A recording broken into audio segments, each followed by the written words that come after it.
Hi everybody. So this video is going to be about a unique situation which I'm currently facing myself with at a current job. You may have actually seen the video that I'm doing with the kitchen rewire. I'll put a link to it in the description below, and there'll be a card at the end of this video to it. But it's a unique situation in the fact that it's actually using metal stud work. That's the first thing, and the partition walls are going to be actually quite narrow. Quite thin. I think one is only going to be 74mm thick, and I think the other one is 94mm thick. Now that combination gives you quite a unique issue where the regulations are concerned. There's one part of it where obviously you've got the regulations on should you or should you not be earthing metal stud work within walls, and that creates a lot of discussion. The other part of it is because the walls are thin, the cables are not going to be more than 50mm deep, so they're actually going to be quite shallow. So that's another set that you have to deal with. So in this particular case, let's have a look at what we're dealing with here. So as you can see, we've got these metal studs, and we've got the metal brackets that I put in along with the metal back boxes. And currently I've got the wiring that will be going down these plastic conduits. All well and good, you'd think. Well, what I'll put up on the screen now is the regulations that this all applies to. So as you can see, it's actually regulations 522.6.201 all the way through to 204. Okay. Now, these haven't changed in the latest amendment. These are one of the few things that haven't changed. So let's have a look and see exactly what the problem is that we've got. So we have metalwork in a wall. So the part of the regulations that deal with metalwork within a wall is actually 522.6.203. Irrespective of its buried depth, a cable concealed in a wall or partition, the internal construction of which includes metal parts, which is what we've got here, other than the metal fixings such as nails, screws and the like, shall 1. Be provided with additional protection by means of an RCD, or comply with the regulations in 522.6.204. So that's quite clear. So because there's metal work in this wall, the first thing that's got to be done is that it has to be RCD protected. Now, what I'll be doing is that cable is going to run down the wall through the conduit into the metal box, and of course the first thing you do is you'll earth the metal box, won't you? Now in this particular case, earthing that metal box is immediately going to earth the stud work, because I've got metal brackets. But it's not an issue.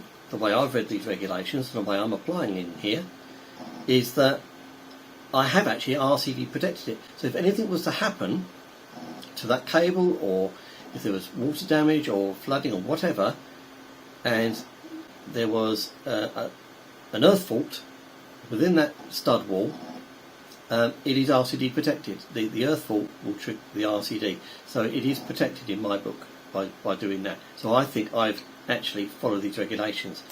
However, because these are thin walls, let's read on a second. For a cable installed at a depth of less than 50mm, which this is going to be,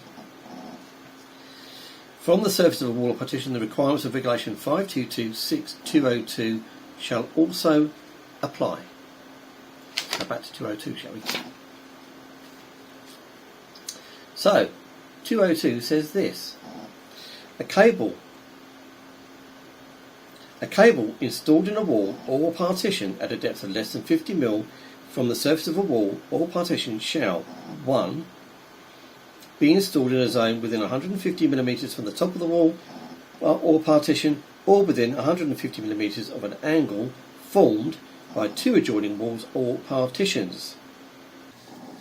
It then goes on to say, where the cable is connected to a point, accessory or switchgear on any surface of the wall or partition, the cable may be installed in a zone either horizontally or vertically to the point of the accessory or switchgear.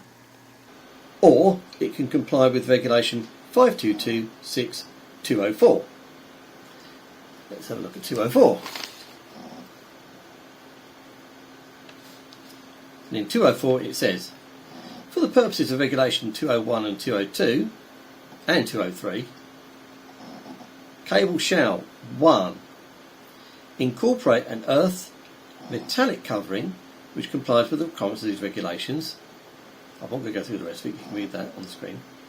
Or be installed in an earth conduit complying with 6138621, or be enclosed in earth trunking or ducting complying with 5008521, or be provided with mechanical protection against damage sufficient to prevent penetration of the cable by nails, screws and the like, or be of self or pelv.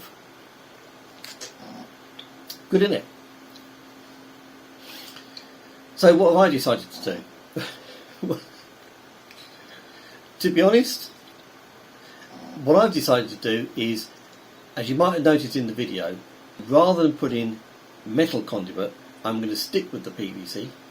Now you could argue that's limited in the mechanical protection, but it's better than nothing, and it does comply with the regulations.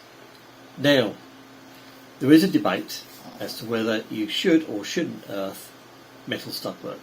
There is a train of thought that actually doing that actually introduces a problem that didn't exist in the first place. Okay, there's a well-known story about this lady that got electrocuted after water leaked. There was a fault in the wall, the metalwork was all live, and it wasn't RCT protected, and she was electrocuted. Now,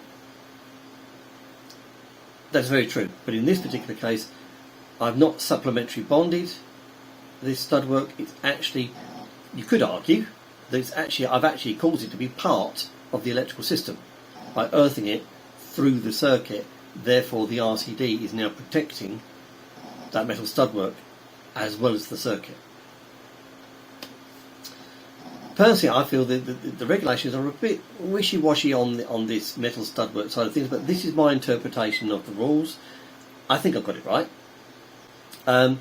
Be very, very interested to hear other people's take on this. What would, if you're faced with this is I've not faced a combination of factors like this before, where I've actually been faced with a metal stud work in a wall and the wall is actually thinner than the regulations say that they can be for the cable to be put down the wall. I've never come across that combination before, so I've really had to read this. One of the few times I've had to really read this book and scratch my head over how to make everything compliant. I'll be earthing the cable in the metal back box, which then earths the stud work. The cable's in the right place.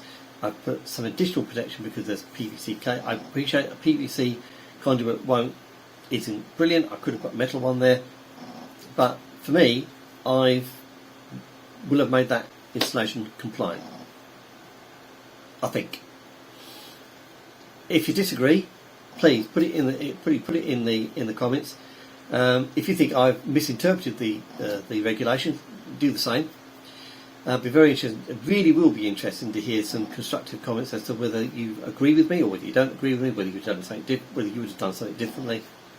Please, I'll be very interested to hear. In the meantime, there's more to that video coming up, because next week I'll be finishing off that stud work and moving it to one side. You'll actually see me do that, and then I've got a consumables change to do next week, so there'll be a fuse box board going in. So see you on the next one.